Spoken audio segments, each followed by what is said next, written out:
Saya bersyukur sekali hari ini kembali menemui antusiasme masyarakat untuk perubahan.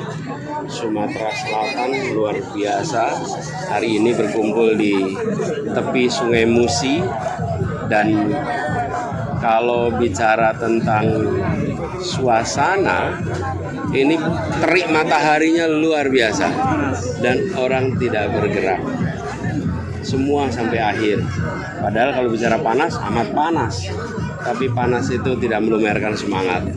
Justru malah bertahan sampai akhir, dan ini mengirimkan pesan bahwa memang ada daya tahan untuk berjuang untuk perubahan.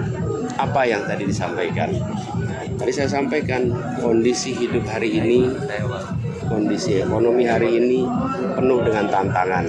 Tadi kita mendengar dari seorang ibu, dari seorang pengemudi getek yang menceritakan beratnya kondisi ekonomi. Dan pertanyaan sederhana, mau diteruskan kebijakan yang selama ini ada terkait dengan beras, terkait dengan pendidikan, biaya pendidikan, terkait lapangan pekerjaan?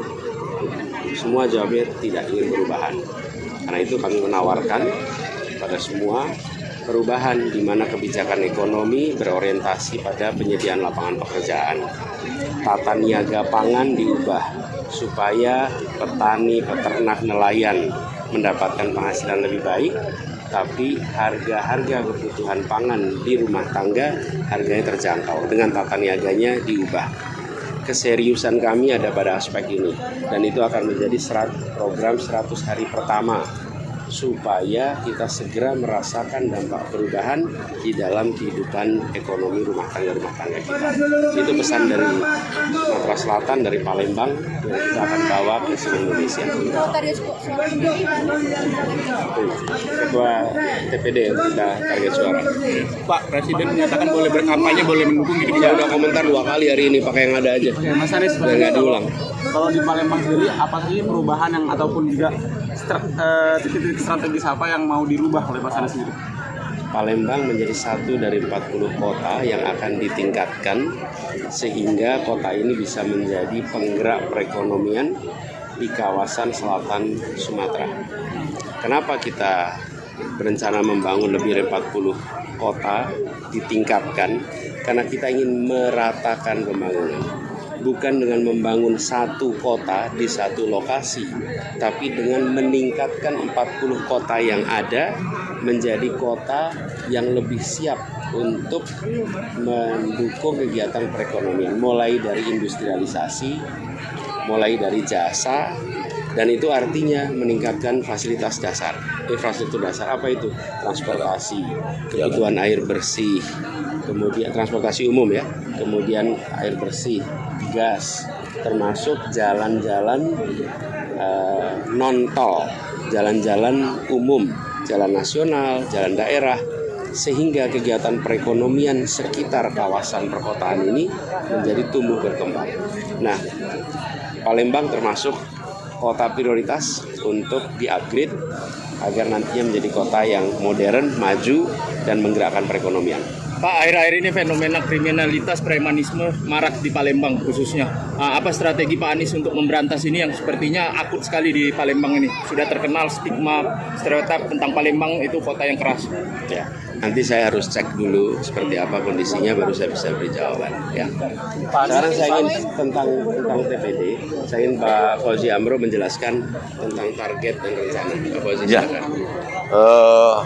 Hari ini adalah kampanye akbar Pak Anies. Memang segmentasi kami hari ini di luar partai, dan Pak Anies sudah beberapa kali kunjungan ke Palembang, baik itu PKS, PKB, Nasdem, dan Partai Umat sendiri. Dan hari ini adalah deklarasi dukungan terhadap Pak Anies, Rashid Baswedan, dan Pak Muhaimin Iskandar. Dukungan itu dapat dari ulama dan habib se-Sumatera Selatan. Ini adalah stigma kami pengen menggeser dukungan ini yang kita tahu sudah dulu mereka mendukung pasangan tertentu, makanya pasangan tertentu itu mendapatkan kurang lebih 62% di Kota Palembang, Sumatera Selatan.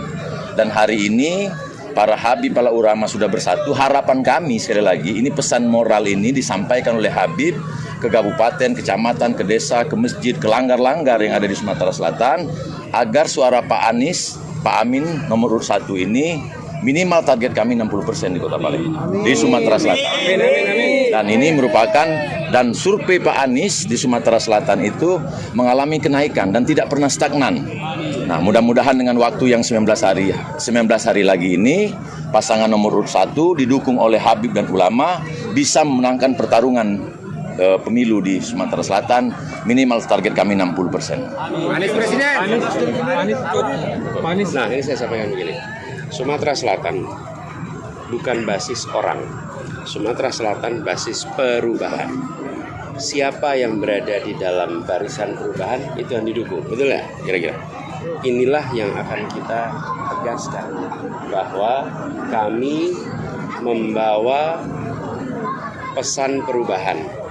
Dan dengan pesan perubahan itu kami cukup optimis bahwa masyarakat Sumatera Selatan akan menjadi barisan perubahan untuk Indonesia ke depan. Ya, oke. Anies Pak Heru di Kampung Bayam, alih-alih memberikan akses Kampung Bayam ke Rusun Kampung Bayam, malah Pak Heru merencanakan pembangunan apartemen baru di daerah Kecamatan Priok. Nah, itu pandangannya seperti apa, Pak Anies?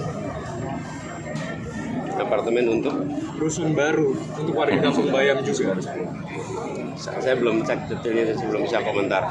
Tapi gini, teman-teman, biar itu nanti kita bahas tersendiri. Tapi saya ingin tegaskan, gagasan perubahan kami bawa